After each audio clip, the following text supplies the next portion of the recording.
Queridos hermanos, vamos a hablar hoy una vez más sobre el tema del Edén que veo que suscita mucha consulta y requiere una explicación profunda. Ya tienen dos videos sobre este tema, pero les voy a hacer otro más para tratar de responder muchas de las preguntas que veo que han hecho. Así que aunque les respondí a cada uno en particular, quiero volver a mirar este tema y se los voy a dejar a mano para que lo puedan mirar, ¿no es cierto? Así que vamos de vuelta con algunas de las cosas que me parecen importantes para aclarar un poco este asunto, ¿no? Vamos a arrancar otra vez.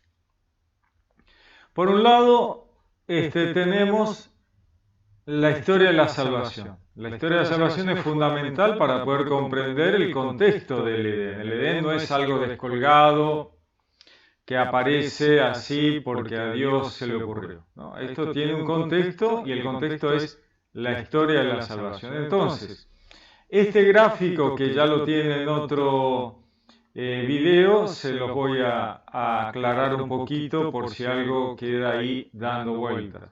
Entonces, Dios crea a la humanidad en la primera creación del Génesis, el primer relato de los 7 días. Recordemos que la Biblia tiene dos relatos creacionistas, el Génesis de los 7 días y luego en el Génesis continúa, luego del de los 7 días viene el relato del Edén. Son dos textos distintos, escritos en épocas distintas, de tradiciones distintas, y que fueron puestos de esa manera porque es lo más lógico. Primero los 7 días y después el Edén. Entonces, el primer relato es de los 7 días donde se crea todo lo general. El Sol, el sistema solar, los planetas, la Tierra y todo lo que ella lleva, su aparato, como dice el texto. Todo lo que la Tierra necesita. Estos son los 7 días. Y allí está, en el sexto día, la creación de la humanidad de manera general. Macho y hembra los creó. Y cuando Dios crea la humanidad, la ve con una forma, la ve que tiene capacidad en la humanidad de hacerse cargo de otras cosas. Y entonces nos da algo muy, muy particular que es la imagen y semejanza. Imagen como semejanza nuestra, dice el texto. La imagen y famosa imagen y semejanza de Dios. Ese es el momento crucial en la creación que genera un rechazo del Satán. Aquí abajo en rojo les muestro el tema del rechazo del Satán en cuanto a que él dice: yo no quiero compartir con la humanidad algo que es del reino celestial, la imagen y semejanza. Eso es de los ángeles del reino celestial. Y a partir de ahí el Satán se opone a los designios de Dios y pone a la humanidad en una tribulación permanente, en un problemón. Por eso lo muestro como una caída, esta rayita azul que baja. Realmente no es caída, no es que cae nadie cae de ningún lado, es simplemente un alejamiento de los designios de Dios, ¿no es cierto? Si el Satán no se hubiera opuesto a la humanidad en el momento de que Dios nos da la imagen y semejanza, nuestra subida, que es esta rayita más clara, hubiera sido perfecta, ¿no? De acá al cielo, directamente, porque no había nada que nos parara. Pero, lamentablemente, el Satán en su libre albedrío, siendo un ángel de Dios, que Dios había puesto a gobernar el mundo, que hasta ahí venía todo bárbaro, él se opone y de ahí viene que todo se cae a pedazos, ¿no? Porque la humanidad entra en un error, el Satán inspira maliciosamente a la humanidad, le habla al oído de la humanidad y le hace creer que existen muchos dioses, todos dioses malos, o sea, totalmente opuesto a lo que es Dios. Dios es amor, misericordia y perdón, y Satán dice: los dioses están locos, son malos, maltratan a la humanidad, todo como para que la humanidad, en vez de acercarse a Dios, se alejara. La humanidad, el alma humana, tiene un recuerdo de haber estado con Dios antes, porque antes de encarnar, el alma está con Dios. Encarna y vuelve con Dios al morir. Pero al encarnar, uno tiene un recuerdo de Dios. Entonces, inmediatamente, ya desde chico, uno tiene una necesidad de Dios. Esa imagen y semejanza es lo trascendental que surge inmediatamente. Entonces, los chicos ya tienen esta cosa de una necesidad de una conexión con Dios, que después de grande uno trata de racionalizar, y aquella humanidad ancestral lo racionaliza a través de sol, la luna, la fuerza de la naturaleza, bueno, todo tipo de errores que llevan a que haya una tremenda confusión y se genere un drama en la humanidad de religiones falsas, ¿no? Toda esta caída es religiones falsas, idolatría, politeísmo, sacrificios de animales, sacrificios humanos, todo mal. El Satán contentísimo porque iba y acusaba a la humanidad a Dios para que Dios matara a la humanidad, ¿no? Vemos el libro de Job es perfecto porque justamente el libro de Job es un paralelismo con la historia humana en la figura de Job. Esta situación de desastre por culpa de Satán motiva a Dios a hacer el Edén. En esa caída que parecía imparable hasta el fondo, Dios dice, bueno, algo hay que hacer acá porque esto va mal y va a terminar muy mal. Así que para frenar esta caída y reencauzar el asunto de la humanidad, Dios genera el Edén. Lo pongo aquí con una rayita, marcando un punto casi en el fondo de la caída, digamos, del alejamiento de Dios. Dios genera el Edén. ¿Para qué genera Dios el Edén? Bueno, para generar un pueblo que va a llevar una información muy particular y muy necesaria, que es la de saber que es el Satán el culpable del error humano. ¿Y eso cómo ocurre? Bueno, el Satán en el Edén sale de la oscuridad, se manifiesta a Eva y le dice, Eva, no le des bolilla a Dios, probá el fruto, el producto del árbol de la ciencia, el conocimiento profundo y desmenuzado del bien y del mal, la filosofía. Se le abren los ojos a Adán y Eva, comprenden profundamente el bien y el mal y se dan cuenta que el culpable de todo es el Satán. Cuando Dios les pregunta, ¿y por qué están desnudos? ¿Quién les dio? O comieron del árbol que yo les dije que no comieran. ¿Quién les dio a comer? Y todos se dan vuelta y dicen, ese, la serpiente. Y ahí el Satán queda expuesto. Hasta ese momento en la historia de la humanidad, hasta aquí, la humanidad no sabía quién era el culpable de su tribulación.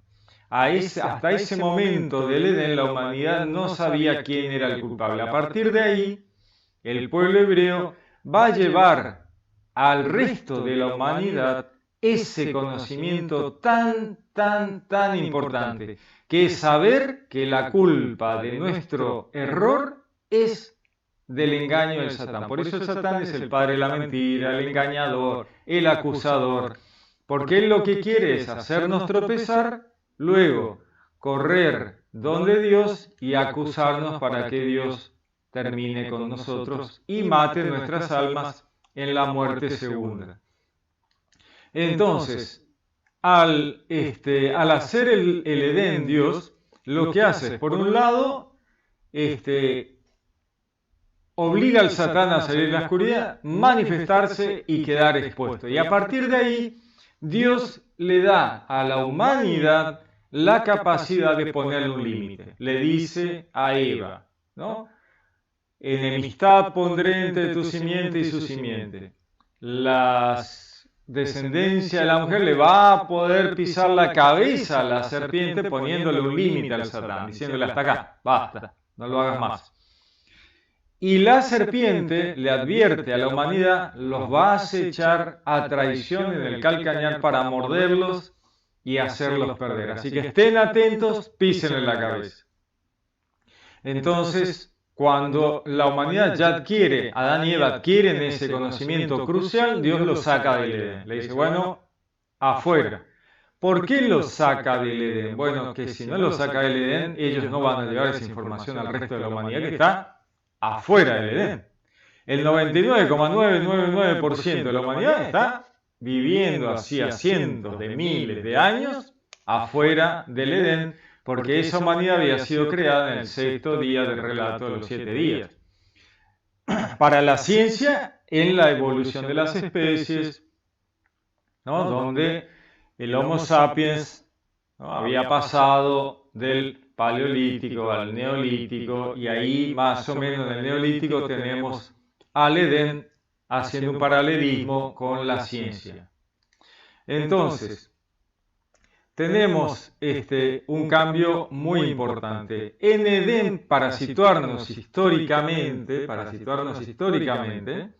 en el Edén se plantean determinadas situaciones que nos dicen en qué momento histórico de la humanidad estamos.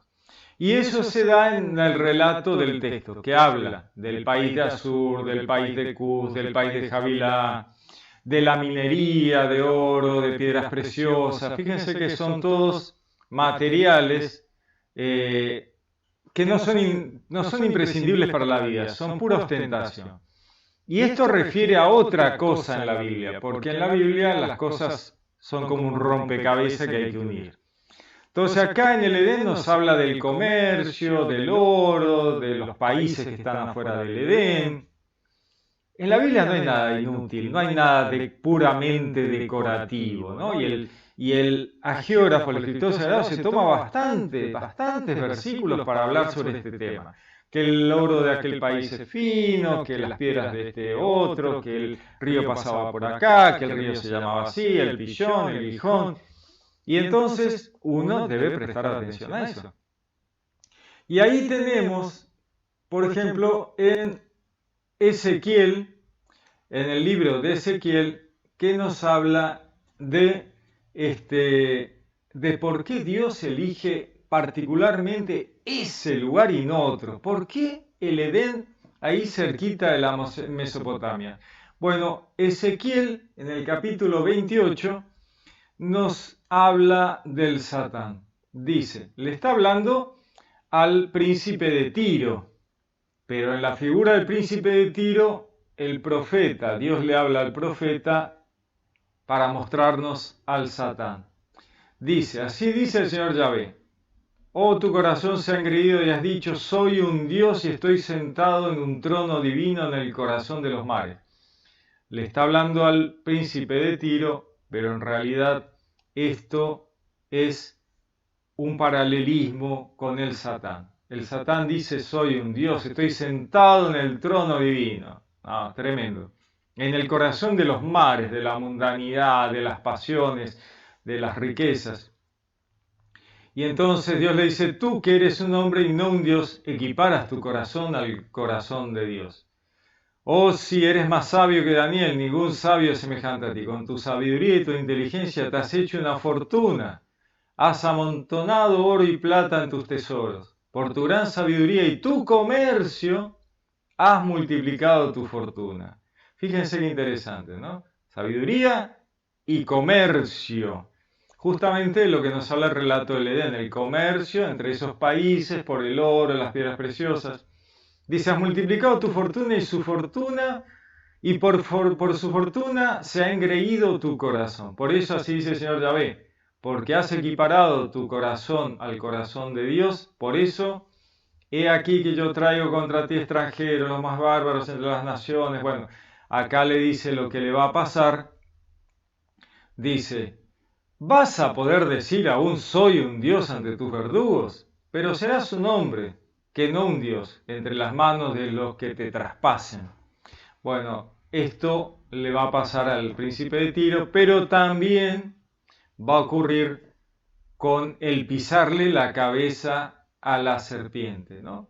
Le dice, la palabra de Yahvé, dice el profeta, me fue dirigida en estos términos. Hijo de hombre, entona una elegía sobre el príncipe de Tiro. Le dirás así: Eras el sello de una obra maestra llena de sabiduría y acabado en belleza. ¿Ves que estamos hablando del Satán? En Edén estabas, en el jardín de Dios. Es el Edén. Toda suerte de piedras preciosas formaban tu manto, rubí, topacio, diamante, crisólito, piedra de ónice, jaspe, zafiro, malaquita. En oro estaban labrados los aretes y pinjantes que llevabas, aderezados desde el día de tu creación. ¿Ves que Dios está hablando a través del profeta del Satán? Querubín protector de alas desplegadas te había hecho yo. Otra vez, ¿no? Estabas en el monte santo de Dios, caminabas sobre piedras de fuego. El Satán fue un ángel elegido por Dios porque era un tipo que parecía confiable.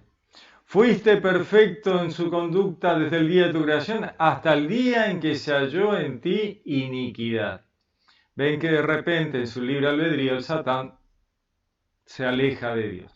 Por la amplitud de tu comercio se ha llenado tu interior de violencia y has pecado, y yo te he degradado del monte de Dios y te he eliminado, querubín protector, de en medio de las piedras de fuego.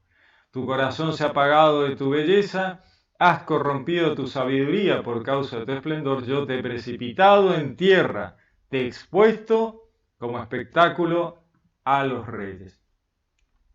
Vemos justamente este tema de la caída del Satán, que en realidad no es una caída realmente de arriba a abajo, sino de un alejamiento de Dios, ¿no? De eso es la caída, un alejamiento de Dios al oponerse, al pecar, al usar mal el libre albedrío y mal su posición dominante como príncipe de este mundo. Él hace una barbaridad.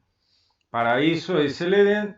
La humanidad sale del Edén, lleva esa información de que el Satán es el culpable y lo lleva al resto de la humanidad. Por eso Dios los echa del Edén para que salgan y vayan, los viste, les pone túnicas de piel para que no estén desnudos. ¿Por qué? Porque afuera hay gente vestida, van a pasar vergüenza. Así que Dios en su misericordia los viste a Adán y Eva y los saca vestiditos a la última moda de los que estaban afuera. Salen del Edén y se van afuera a llevar esa información. Allí ocurre lo de Caín y Abel, y Caín se casa con una mujer del país de Nod. Claramente, una vez más, vemos a esa gente afuera. La mujer de Caín es del país de Nod. La arqueología, David Roll, por ejemplo, un arqueólogo biblista, nos dice que han encontrado una localidad cerca de la ubicación donde creen que pudo haber estado el Edén. Este es el mapa, Arabia, ahí está más o menos el Edén, acá se ve más cerca, se ve Asiria, se ve Sagros, aquí podría estar el Edén, ¿no? Ahí lo vemos en rojo, vemos Edén, acá vemos el país de Cus, aquí vemos el país de Javilá, aquí vemos el río Gijón, acá vemos el río Pisón, y aquí vemos el río Tigris y el Éufrates. Acá vemos Sumeria, Acadia.